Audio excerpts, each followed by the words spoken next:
You're listening to Permission to Shine, the podcast. Stories of overcoming obstacles and finding self-empowerment with Sharice Bisram, Inner Power Activation Leader.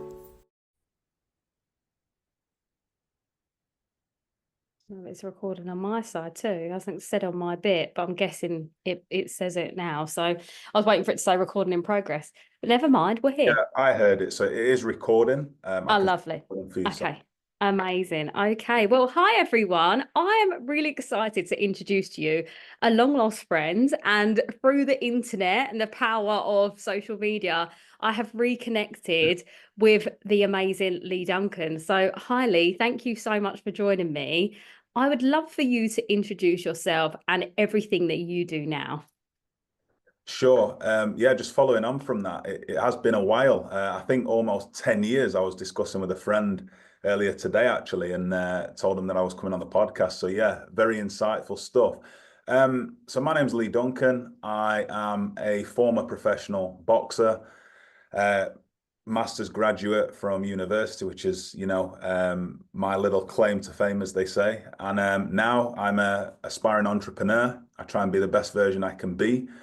I'm big on personal development, and that's what actually directed me into working around mindset. And following on from the boxing, which was the reason I mentioned that, was I learned a lot through the game of boxing and being a professional athlete for many years. And I've carried that through to personal projects that I've had set up now for a while.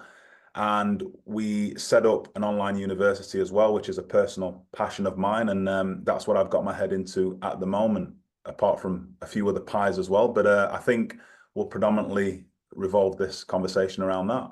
Yeah, absolutely. And I think what's amazing, I think for both of us, is that we were both doing something like sports or performance related. Because obviously for you being a boxer at the time when I met you, I was a professional dancer at the time as well. So I feel like there's like a synchronicity with the work that we did in regards to obviously our mindset, that drive and determination that you need in order to pursue something that's outside of the box, really. And I think the way that we've probably both found our way to this space has probably been similar in a lot of ways. And I'd love for you to kind of go on that journey and a little bit further back. So if you could start with maybe how you got into doing boxing and a bit of your life story, really, into how you got into this space now. Sure. So just roll back a fair few years now. Grew up in a house, had two brothers, mum and dad. Great family life, great upbringing as a child. Nothing sort of wrong on that side of things. I was a pretty active young kid early on. My mother took me to karate lessons at the ripe age of like 6, so I was always active, should I say. School, when I got into school, I really just sort of switched off. That's what it was. The first year was really exciting and everybody's like, it's a new thing and you're just sort of getting into your maturity. And I just tended to switch off after a couple of years. So then that left me sort of feeling lost in that sense, where I could never find the momentum. And one thing I was always sort of doing and manifesting in the background, excuse me, was being a professional boxer. That's what I wanted to do. So long behold, the manifestation started to become real, because that's when I actually got introduced to boxing, was the second stage of my secondary school years. And I met a fantastic mentor named Brendan Ingle, who took me under his wing. And I ended up moving out of my family home at the age of 16, lived with other professionals as well. And then that's where my career started to take off, and that's where my life changed. But I know when people mention when your life changes, there's always something which is the prerequisite to that, which is a shift internally. And for us to get a shift internally, it either takes a challenge, some kind of trauma or something to really shake you and wake you up. And it's that moment where you think, it's just the penny's dropped now. And there's no going back from who you were to who you want to become. And that's when it all changed for me. So yeah, that is an overview of my early childhood and how that started and where my life sort of suddenly changed and the journey began, more or less, when I was sort of 16, 17. I love that. And at that time, I mean, you said that you had that manifestation, that dream that you wanted to be a professional boxer. Yeah. What was the inspiration for that? Because was it just that you watched it on TV, or was there something more at that time for you? So I spent a lot of time at my grandparents' house every other weekend, and I loved it there because, I got a little bit of freedom to run around and do what I want, as my nan and granddad were very sort of kind of laid back approach compared to my father, who was very strict. So I used to go there every weekend, and my granddad was a big, big boxing fan as well as a big football fan. So every time he had the boxing, I used to watch it, and I used to just get up and mimic the moves. And it was just something that gave me adrenaline, something that, fit and was concurrent with my vision. And then from there, I just used to think about it the whole time. Anything I did, whatever I do, I would just think boxing, boxing. And it's crazy because when you focus on something, you start to see it everywhere. And, the reticular activator system actually picks that up over time. So everything you start to notice is what we focus on, right? As you know that in your work. So it directed me to that path, and I thought, this is my path, and this is what I should be doing. When you get that feeling and that internal feeling that something's right, and your gut instinct's always telling you and navigating you to that point, whatever you do, then yeah, that's what happened. Yeah, I love that. And I think we can't disregard that feeling of having a dream. I think when you're younger, it's almost squashed out of you a little bit, isn't it? Like they're like, oh, you've got to do something. Like for me, I used to get told all the time, when are you going to get a normal job? Or, oh, that's a bit far-fetched. Like people didn't actually believe that I could pursue a dance career. And I just wonder, for me, that was really a drive to keep pushing forward. And I'm guessing it must have been a similar situation for you. Yeah, absolutely. And I get that, and I get where you come from. Just like when you got into dancing, you did it because it felt right. You probably we do things for a feeling. That's the bottom line of why we do things that we do. There's always a feeling that it gives us at the end of that. So whatever feeling you get is what is addictive and why we keep going back. So yeah, that's what sort of got me into boxing. And in school, I used to tell people, I want to be a boxer when I grow up, but that's what I want to do. Again, I wasn't interested in anything else because my belief system wasn't, constructed around anything that I was doing at that time. So unbeknown to me, now looking back, there was mental restrictions around my own limiting beliefs at that time, but you're too young to understand at the time. So I was very limited in my self-belief. There was not much belief around what I could do because I was unaware. I wasn't really exposed to anything that was out of the ordinary. So everything ordinary just seemed, mainstream, and that's what you did and that's who you were. But I always thought, no, I want to go on and do a little bit more. So it all started from there, and that's when it really sort of took off. And yeah, I mean, I see friends now that I went to school with, and they're like, oh, I wish I'd have boxed. I wish I'd have got into something. I wish I'd have done this. And, I think the bottom line, you've really just got to take action and really go for what you believe in your dream. Yeah, I agree. I think for me, mine was definitely from a result of trauma and wanting to prove myself. But I'm guessing for you, it was that inspiration, like you said, and that feeling to do more and to keep pushing forward, which was amazing. And I think for you, being surrounded in that camp, like you said, with other boxers, I can only imagine how magical that experience was for a young aspiring boxer to be surrounded by other people that also have the same dream. It's almost like you were lifting each other up. Like, was that the way it went, or was it the opposite when you were competing for something? No, so like your peer group is going to fast track where you want to go. So you've got to be around a specific peer group that is really going to challenge you every day. So what it was for me and what I've learned about myself over the years, I'm someone who loves adrenaline. So I need that kick. I need that adrenaline push. When I go to something ordinary and basic, I don't get a kick out of it. There's no energy behind it. So in order to create energy, I need adrenaline. In order for me to get the adrenaline fix, I need a bit of a challenge. In order to get that challenge, you've got to get uncomfortable. So every day I went into the boxing club, it was all of that packed in one, you know. And again, living with other athletes, you've got to surround yourself with the people on a similar, if not similar, the same mission as you, because again, that is really going to excel the speed that you get there on what you want to do. So, you know, before I was living with them, it was like different conversations you'd have with ordinary people who didn't understand. When you was living with pro fighters, and I was only boxing amateur at the time because I was still 16, I wasn't even old enough to turn pro. So by surrounding yourself with world champions who were talking about, oh, you should win this competition coming up, you should win the ABA or whatever, it was like that was the language, that was the expectation. So I knew every time I went out to box, the expectation was these guys are expecting me to win the whole competition, never mind this one bout. So there's a change in trajectory of expectation. Absolutely. You know what's really nice to hear as well is this that sportsmanship in a really healthy way. I think that in the dance industry, it's a little bit different to that. Like especially when I was training or when I was in dance schools and things like that, there was always competition. You were always told that only a few people make it, only a few people make it. So that's the make or break, I think, in that moment is, are you going to fight and go for it, or are you going to let that take you out of something that you're really passionate about?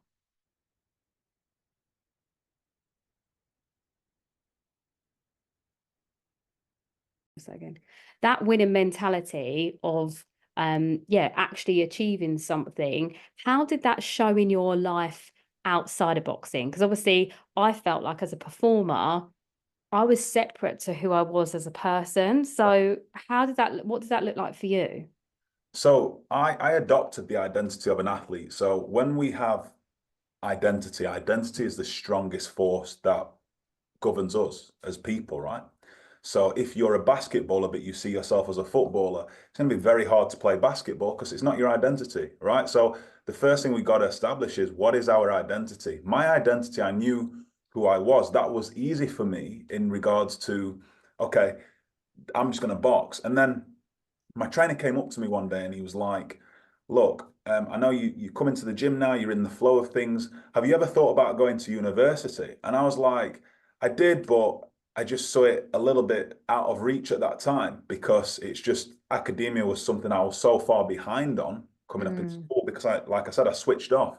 But then with the winning mentality that kicked in from boxing and the momentum I got and the self-belief that started to grow, I thought, you know what? Why not? Why not test myself? Again, another challenge.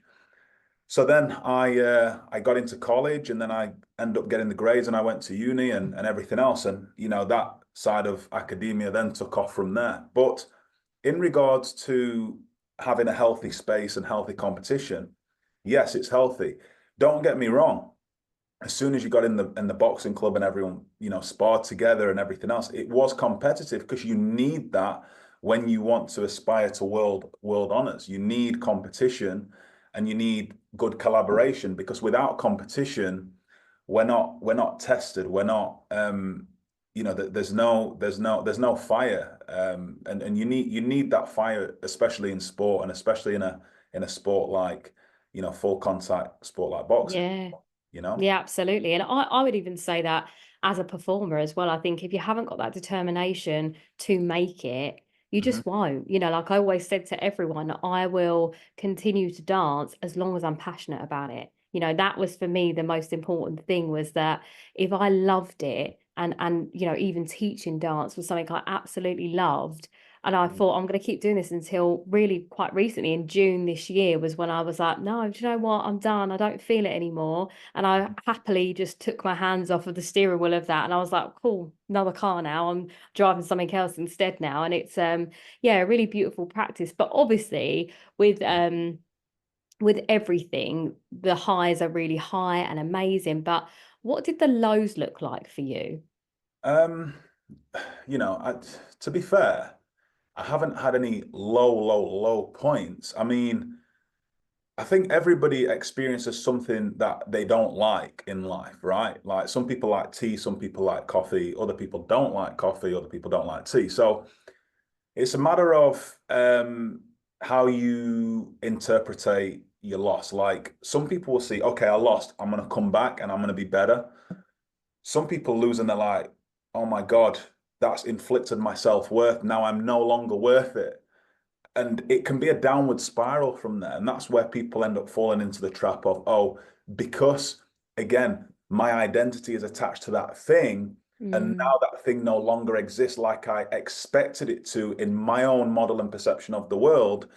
Now my self-worth is intact with that. So now it's absolutely, destroyed. So I think that's the wrong outlook to look at it. But I think one of my lowest points was when I lost the fight and having to like walk back in the gym, and you start to think, oh, everybody's looking at you, everybody's laughing at you.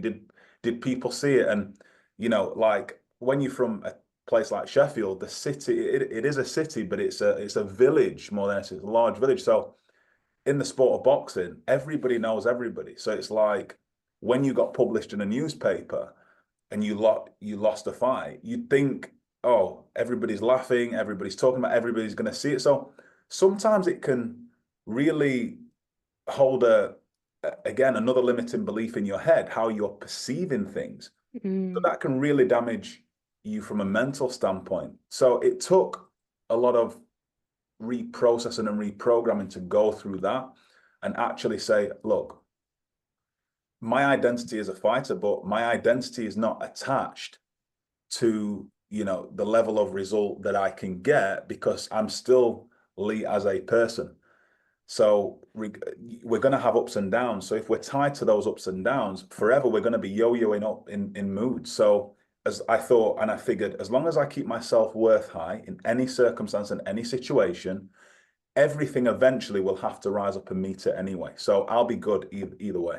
Yeah, that's such a healthy way to look at things as well, because I definitely feel like I was, again, I think because I'd had so much trauma growing up as well, I Yeah. really did embed my self-worth into being a dancer. So for Yeah. me, I took everything so personally because, again, I funneled everything I was into that space to be seen. And I used it as a coping mechanism to hide really and stop, so I didn't have to heal, basically. And obviously you don't know any of that when you're that age, but it's really nice to hear that you were aware of that and that was something you were actively working on. And I wonder where that came from for you. Was that shown to you by your coaches, or was that something in your family that was a healthy mentality?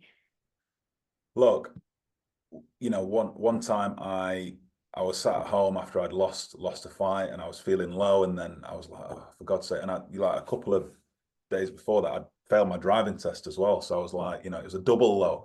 And I know they're only small things in comparison now, but looking back, you felt so low. It was like, oh, for God's sake, how am I going to come back? How am I going to ever feel good again? So one day, my trainer called me to the gym, and then he actually stood me in the middle of the gym and he got everyone to stand around, and he had me explain what I was feeling. He had me explain why I'm down. But the whole purpose he did that was to show that in perspective, it's nothing. It's just a glitch in the journey, and you can get over it pretty easy and pretty quickly. So that was how I started to learn to think, okay, we've just got to get up and go again. You've just got to keep showing up. So yeah, that's where that came from. And it was actually, having the losses in life and having the failures where you start to recalibrate on how you're going to come back. And that's when you start to realize, sorry, that's the auto light. That's when you start to realize that it's not the end of the road, it's just a glitch in the journey. Yeah, absolutely that. And I think it's so wonderful that you've had such a healthy male role model in your life, because so many men don't have access to this, and then they're carrying out these traits because they're trying to search for something outside of themselves. And I know that a lot of women that listen to this podcast either have sons or something like that, Yeah. and people ask me a lot of the time, what do I work with boys and men? And my answer is no, because I believe that men need a strong male role model. They just do, right? And I think that it's wonderful to hear firsthand from you how that's played such a massive impact in your life. Yeah, I mean, like I said, I know many people grow up with, like when you told a bit of your story yourself, grow up without a parent or one or the other or whatever. I was very fortunate to have both my parents, my grandparents, and everything else. So I had the male structure there, and plus I had a mentor as well. So it was like times three that got me out of that. Maybe if, a male figure was missing in my life, maybe it would have been a lot different. I don't know. Maybe it would, maybe it wouldn't. But I always believe no matter what or who you've got, that's your family. So your family are always going to back you regardless. Your family are always going to tell you what you want to hear, basically, because they don't want to see you upset. But a mentor, the difference with a mentor is it's usually someone who's walked a similar path that you want to go down, and they can direct you away from the landmines that are hidden beneath the floor. And that is the power of a mentor. So I always say to everybody, like when they come on to me and say, "Oh, what's your advice?" I say, "Okay, what does your life look like? Are you doing what you've wanted to do? Have you ever achieved anything that you want to achieve? Have you ever fulfilled anything you've wanted to fulfill, or gone down that avenue?" And if they say no, it's because you don't have a mentor. That's the bottom line. There's no other way around it. There's no other way you can figure it out. If you haven't done it and you've been wanting to do it for so much time and you haven't, the answer is you need to go out and find a mentor to help you do that. And especially if you're a male and you didn't have a father figure growing up, you won't realize the implication of that till later on in life, when you've got childhood, you can say the traumas, experiences, or whatever, they're actually going to come out and play out later on in your adult life. So you've got to really deal with those through mentorship and development.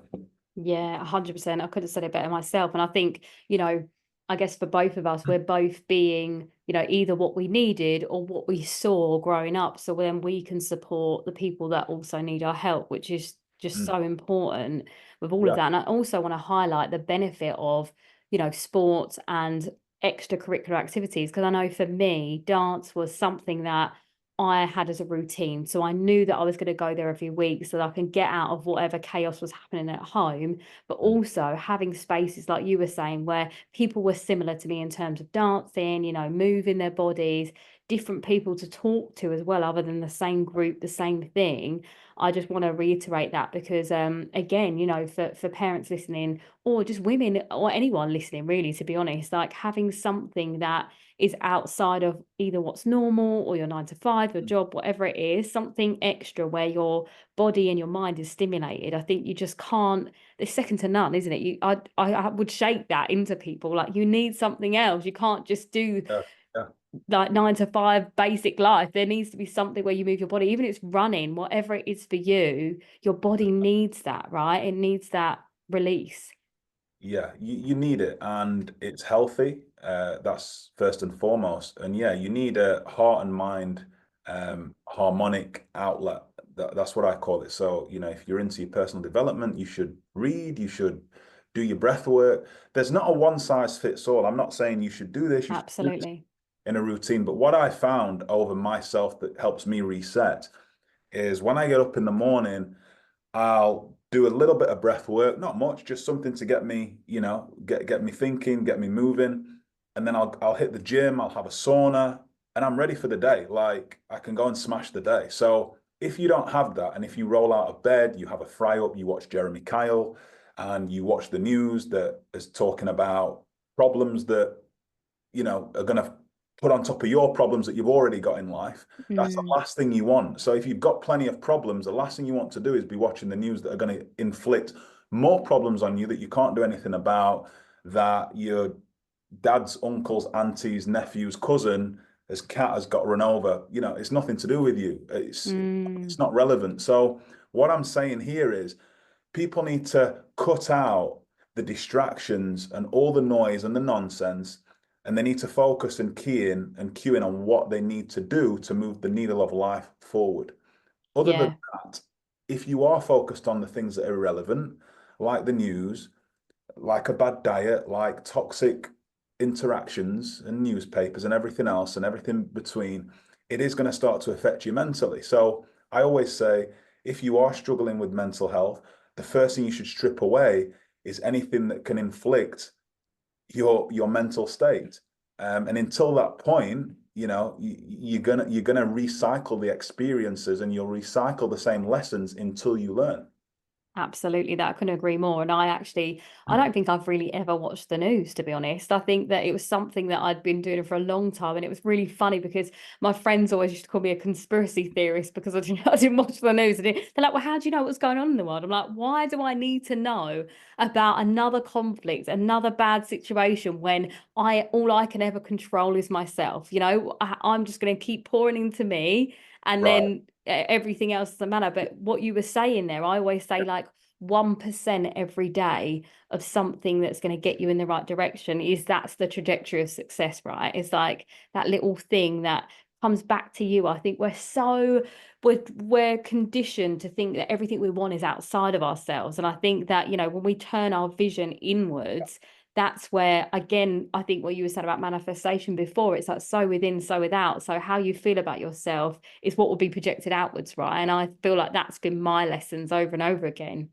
Yeah, exactly. So it's, in contrary to this, Cherie. So someone asked me the other day, oh, you don't like the news, don't you care about what's going on? And I'm like, well, it's not that. It's the fact that, one, if I was to sit here and say, guess what my dad's brother's cousin's best friend is having for dinner tonight, is that relevant? It's not relevant to you. Regardless of what you think, it's never going to be relevant in your life. So you don't need to know that. And another reason is you don't make someone better. If someone's depressed, I'm not going to go to the hospital and say, well, I'll get depressed as well, and then we'll both feel better. No. Yeah. Be the example or be the invitation to change. And I always say, be the invitation to change, because then you can start to lift others up. It's like we've conditioned to feel bad if we don't donate to every charity we see. If you have no money, why would you put yourself in a circumstance where you're donating something that you don't have and put yourself in a worse situation that you're never going to be able to help the people even close to you? So my point is, don't fall victim to the conditioning of the mainstream if you're not in a position to make valuable decisions that's going to add value to your life. I always say, get in a position where you can call a few shots, and then you can do all that business later on. It's always going to be there. Yeah, for sure. So Absolutely. And I think for women as well, especially, like, we're conditioned to be people pleasers, like, got to put yourself last, you do everything for everyone else. And that's a lot of what I teach as well, is like the boundary thing, exactly what you're talking about, us not watching the news, not interacting in conversations that are toxic. Like, I often change the subjects. Like, if I walk into a room with my family and they're talking about something that I don't particularly like, gossip or something like that, I'm like, yeah, we're not going to talk about that now. And they're like, oh, and then at first, obviously, there's a lot of push and pull with that. And now they're like, yeah, you're right. I see what I'm doing, and I've changed that nature now. And all my friends as well. I mean, you lose people along the way, like, that's absolutely a given. But again, like you were saying, that support team around you, you want to be lifting each other up as you get to where you want to be. I don't think I always say, like, it's almost like you're a speedboat, you're cruising along the ocean. If you're dragging along a pirate ship, it's going to slow you down, so you have to cut the tires, right? And I think that's something scary. But I think a lot of what we're talking about is doing the things that people don't traditionally do to have a life that people don't traditionally have, right? So I think that, what we're talking about specifically is like success driven people, or people that are aspiring for that. It's these changes that are fundamental, isn't it, to creating that? fundamental. You said a few key words there, and one was people pleasing, Cherise. So this is a big problem in human nature, and there's a time and a place for people pleasing, and it's usually on stage. If you are performing like yourself, you've got to please the crowd who have bought a ticket to come and watch you. That's fair enough. As a sportsman, you had to please the crowd in order for them to come and watch you, right? Because they paid good money. But there comes a time where, when you are afraid to say no, what you're actually afraid of is that person rejecting you. Then you feel that you're not validated. So then you feel that your self-worth, again, like we spoke about earlier, decreases, right? So sometimes you've got to learn to say no if it's not always in the best interest of yourself. I'm not saying never, but I'm saying in that present moment, the decision might be better for the both of you to say no, or for yourself, or for your well-being, to actually say no to someone, regardless of how close they are to you. I've been in a position where I've had to say no. Oh, can you help me move tomorrow? Well, no, I can't. Can you help me do this on this date? No, I can't.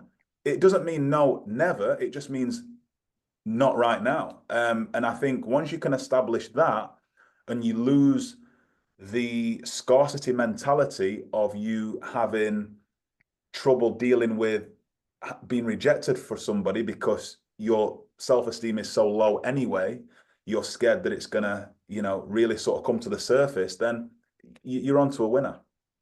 Yeah, I completely agree with you. And I think, people are scared to be the villain, aren't they? They're scared to be a villain in someone else's story. So they'll do whatever they can to be liked and to be nice because that's what they feel like they should be. But actually, setting a boundary doesn't make you a horrible person. It actually makes you a better person because then again, like we were saying, you lead by example. So then the next time round, if someone can't do something, they can say no as well. It creates that permission slip, doesn't it, to be able to do that? And actually, it's something I do without thinking now. Like I noticed, a few times I've got family that have gone to the airport or a friend that needed a lift to the airport. But because I was so busy on that day, I was like, no, I'm really sorry. I don't have the capacity. And instead of there being like a big commotion, it was just a very clear comment. And then that person's like, yeah, cool, no worries. It's quite simple. I think we make it a big deal, right? Like we were saying, those limiting beliefs and the self-sabotaging thoughts almost create a big scenario. And actually it's very easy. I think that we perpetuate our own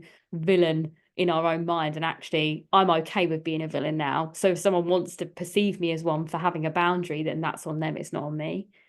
Yeah, and boundaries are healthy because, like you said, it can spawn into something that is huge when it's just a simple mechanism to say, no, I can't do it. Oh, why? Well, that's up to you. And if you want to explain yourself or justify it, then you can go out of your way and do that. If not, sometimes I say, I'm not here to justify myself. It's like, I was in the cinema a few weeks ago and someone was behind me and they was like, oh, can you move seats because I can't see behind you? I said, no, because I'm comfortable. Like, no, I'm not going to like cut up all my stuff and finally like sometimes, and I didn't care if I was a people pleaser. I would have been running around that cinema trying to find a seat, sweating, not enjoyed the movie, and it would have ruined my night. So, like, just by saying no and leaving it at that, and not even expecting or have the expectation of giving a justification for it, it was cool. Like, but also that's a them problem too, right? They can't see, they move, right? That's not on you to have to move. Look, however they wanted to perceive it, and the reason I'm actually telling you this is I find so many people in that circumstance, and I'm not saying never help anyone out. Absolutely not. If you're there and you can help, go and help. Like, absolutely. There's people that have helped me in life. I get that. But they've also said no to me.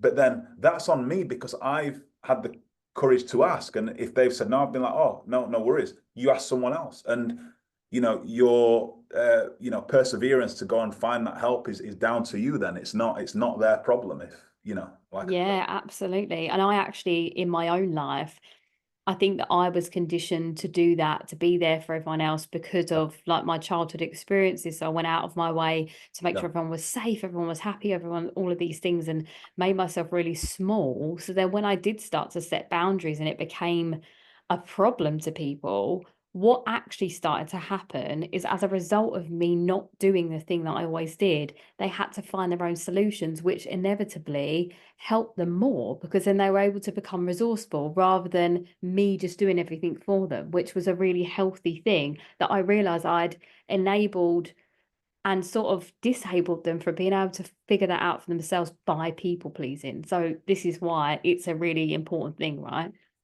that's huge what you've just said. Like, you've wiped the floor with that because no one can help you if you don't want to help yourself. Like, it's just a vicious cycle.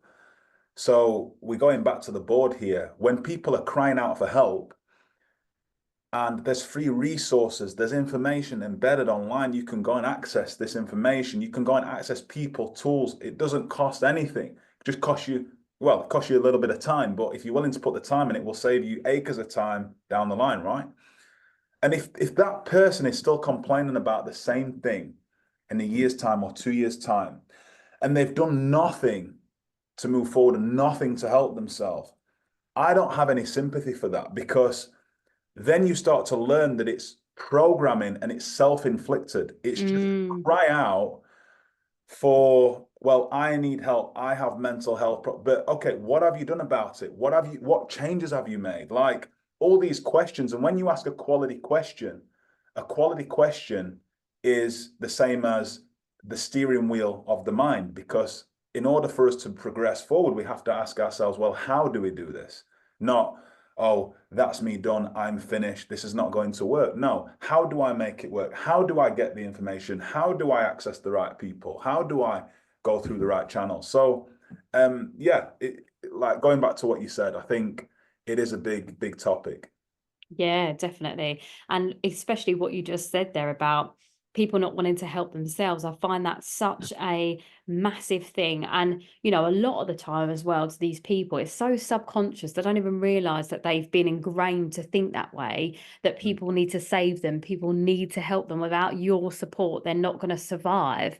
You're not responsible for anyone else but yourself. So again, like in those situations where people are struggling, I've had to say a few times to people, like, you can't keep coming to me, especially this was a friendship thing as well. You can't keep coming to me for advice when this is now what people pay me for, and you're not going to take my advice and then not do what I'm telling you to do. So now I actually don't have these conversations with my friends. All of the friends I have, we're all in like a similar space, or if we do share a conversation like this, it's a very mutual exchange of, oh, that's a good idea, how about this instead? And I think that, yeah, that's the evolutionary piece that happens, I guess, when you do invest into yourself. And again, personal development is a key thing, key part of all of my friends, whether it's a big heavy thing that they do and they're really pushing for, or it's just a subconscious thing that they listen to a podcast every couple of days or whatever. I think there's some sort of glimmer of that in the people around me for sure. But Yeah. I would love to know how you evolved out of boxing into the space you're in now, because obviously it's very clear that this has always been a part of your story. You've always been into personal development, but I'd love to know what that shift was for you. My shift is, just to be openly, is I always keep my self-worth high now, regardless of anything, you know, regardless of how you feel, what you have, what you're doing. Like my self-worth is always high because I know the external follows the internal. It's not the other way around. It's not chase the external and hopefully our internal will rise in satisfaction. No, you get the internal right, the external starts to construct itself magically or manifestationally or law of attraction or law of action itself. So that's what I've learned over time. Personal development wise, I got into personal development whilst still boxing, because boxing, again, it works on certain elements and certain parts of you from an internal standpoint, but I wanted to take it further. So I started studying people like, you know, Jim Rohn, Simon Sinek, and then you just start to come across certain people like Earl Nightingale and all these very successful mentors. And I just started taking in this knowledge, and it's something that I just instinctively found interesting and that I started to resonate with. And every time I go back to certain reads or books now, I find something different and something else that I've learned that's new. So it's an ongoing process. We're always learning. And anybody that tells you that they know it all, I'm afraid is lying, right? Because Yeah. we're always learning. So I did that, and then I started going to my first events back in 2017. And then every year I was going to these events, just getting out of my comfort zone, networking, you know, and it was the same conversations, and, you know, it was up my street. And again, it's something that I'm always progressing to just be the best version that we can always be. And again, I had the fortunate position of going to the Tony Robbins event last year, which was actually on my vision board and down as one of my goals, to sit front row at a Tony Robbins event. And I remember first seeing Tony Robbins on a Netflix documentary years ago. It was called I Am Not Your Guru. I don't know if you've heard of it. Yeah. Yeah, so that's when I first came across Tony Robbins, actually, back then. And I thought, wow, these events look amazing. So, you know, I wrote down on my goals, where I do my goals every night, and I said, you know, I want to sit front row at Tony Robbins event. Anyway, that happened last year. And again, that was another level in regards to life-changing stuff.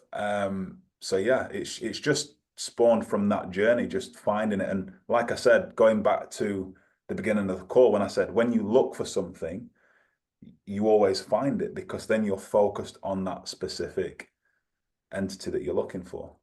Yeah, absolutely. And I think that's something I drill into people all the time, is that if you write your goals down, it just makes them tangible. Because I think all the time they're in your mind, and it's really important, obviously, to visualize on them as well. But when they're written down, it's like, oh, this is a contract to myself to say, this is what's possible. This is what I can bring in. And I've had similar experiences myself, even down to this year going to LA, and then I got to deliver one of my sessions out there. And I think that I just wrote down at the start of the year, LA again, because I'd been and I wanted to move there as a dancer. So to go out there and to now do this work that I'm doing, that was a really lovely full circle for me to be able to see this in real life. And I think yeah, we probably both have that same thing about, see it and like you believe it, right? And then you see it, and it's one of those things, isn't it, that our mind has so much power. And that's something that obviously is very clear in your belief as well. And I think that that is really the secret to life, is to understand that we have more power than we have, anything else. And when we can tap into that, we're limitless. Yeah, so like when you said tap into that, I've come across, I don't want to get off subject, but just to mention it, that in the secret societies, which I'm qualified to actually say this because they're not actually secret. Everybody knows about secret societies and everything else, and people are, what is it? Is it just like sci-fi stuff or whatever? No, it's a real thing, but they're just called secret societies, but they each have individual names, which I'm not really going to get into. But let's just think of it like this way. They're not secret, but what they teach in them is very hidden and very secret. Okay. And one of the things they teach in secret societies is how to manifest an internal shift.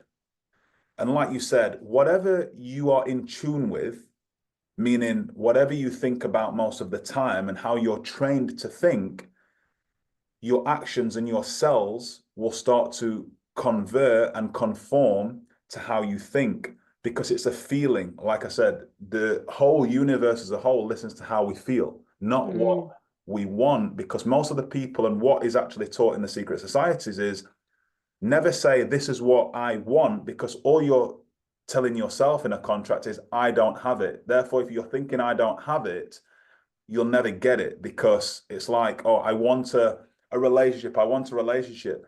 Usually you see those people years down the line, they're still saying the same thing, because it's like, I want it. So they've already sort of distinguished to themselves, they don't have it. So they're going to get more of what they don't have. So that shift internally, and yeah, I can shove secret societies to one side now, but that shift is what they teach. You have to shift your frame of thinking in proportion to what you're attempting to manifest in your life and everything that comes with it. And before you know it, you start to come across certain people.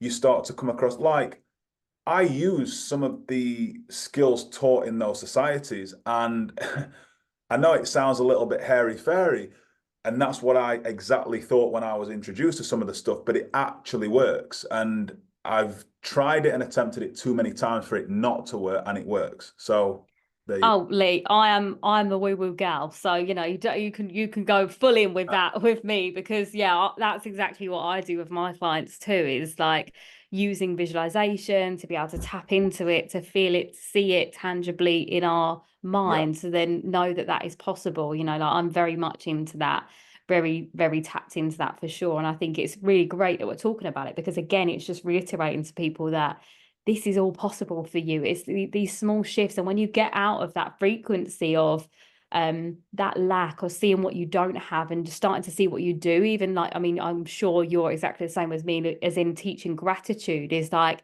the key to shift everything, because you can't be grateful for something and sad at the same time. It just doesn't work. No, it is. And again, like the mind can only focus on one thing. The mind can't focus on 50 different things, because when people say I'm a multitasker, it just means that they're going like that with the needle point in every different direction.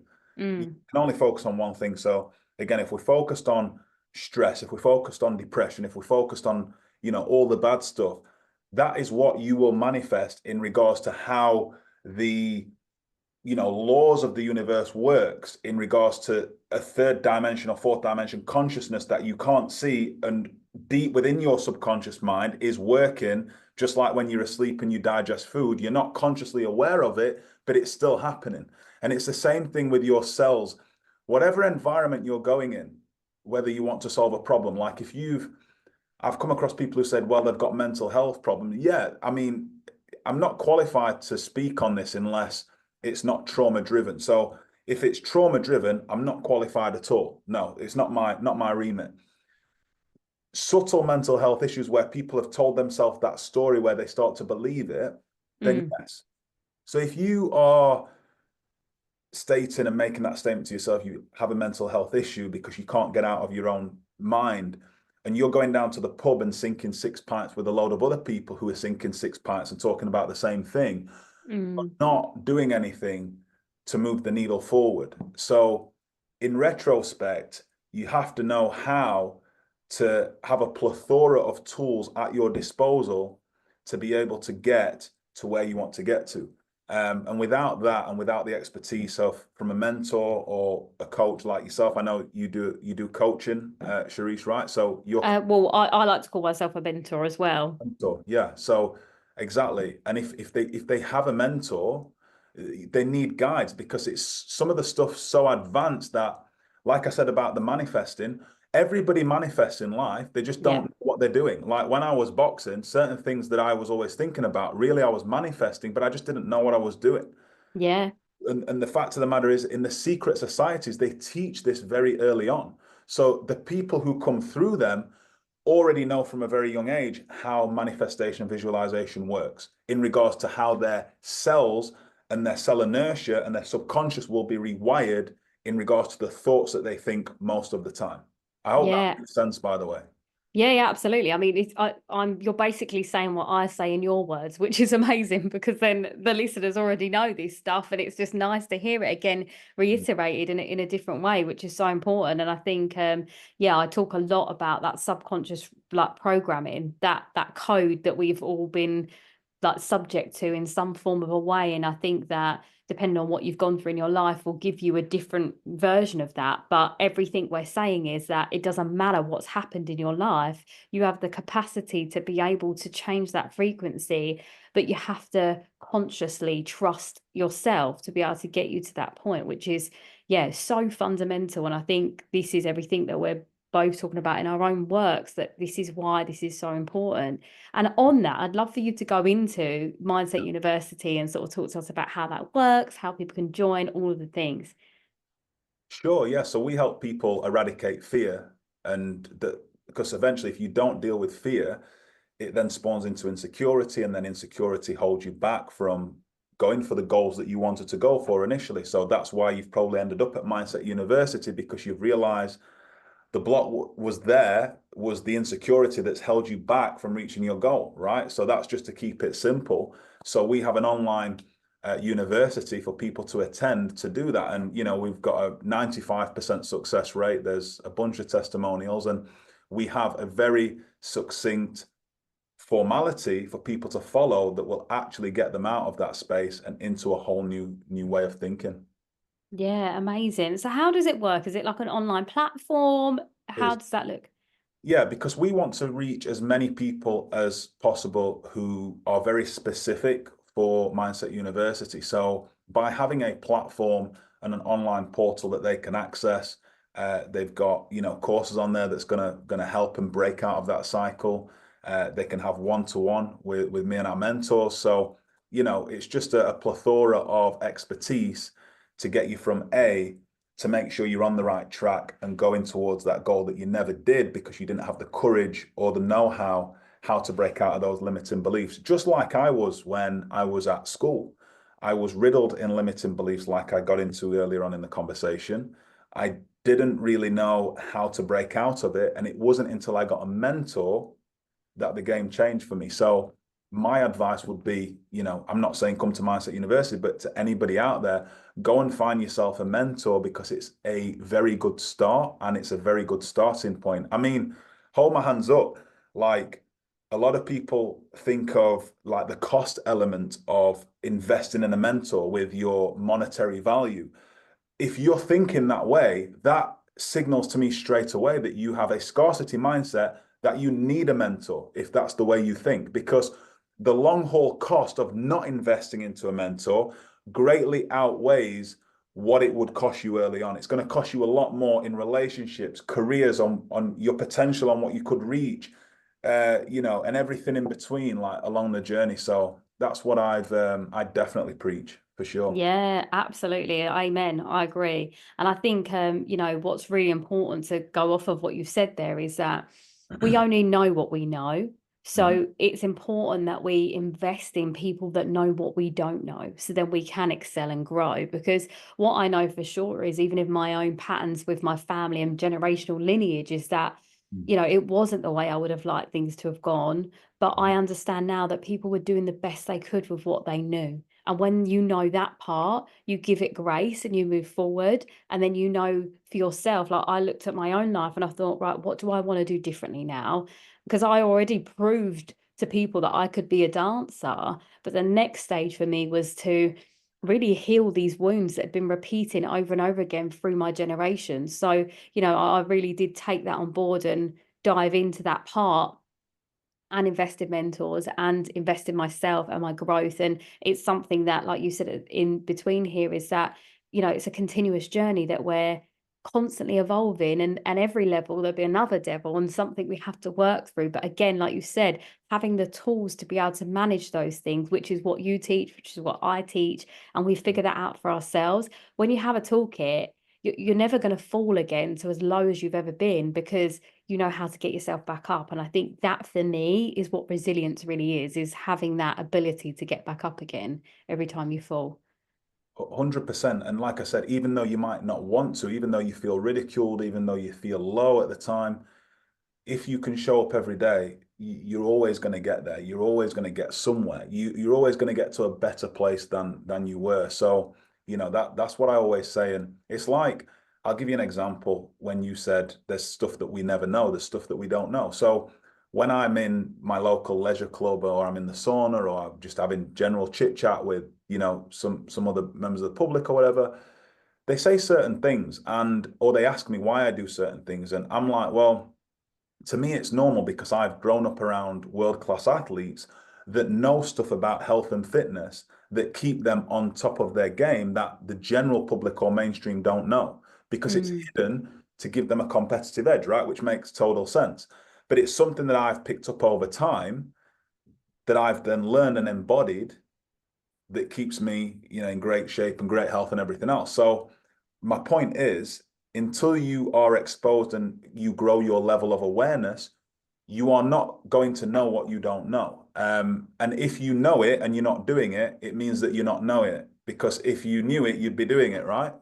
Yeah, Yeah. absolutely. That 100% that. And even, yeah, just to go back to, I think you said it the last time around, was about the cost, you know, like the cost of staying the same is far greater than the cost of transformation. And I think that that's something that I want to repeat again, just because I know that so many people are dancing around this edge, because again, it's not taught to us enough to invest in yourself, is it? You know, like we get told to go to university and do a degree and do all these things, and we're using the government's money to do that, so it's not coming out of our own pocket. But there's something wonderful that happens with that exchange of paying your own money and saying to the universe, or whatever it is you believe in, that I'm worth this.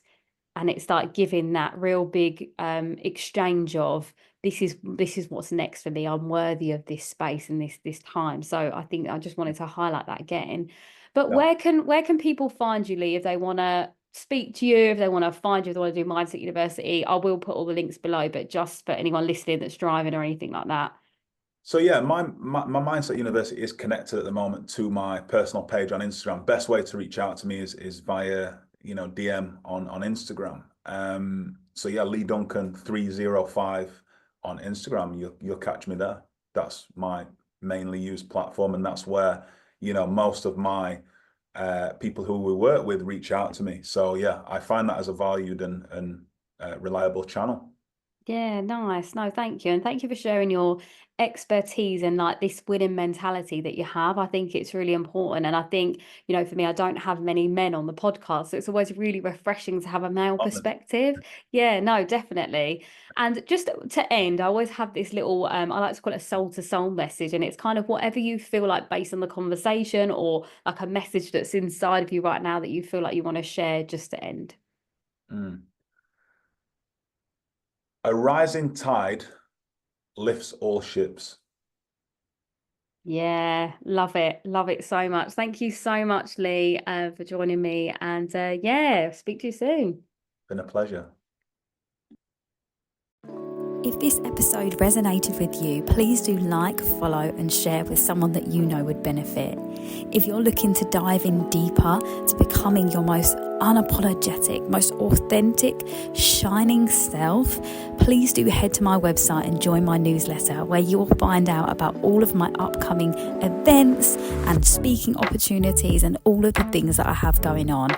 And also, if you would like to work with me, please do drop me a DM on any of my socials or through my website. Love and light.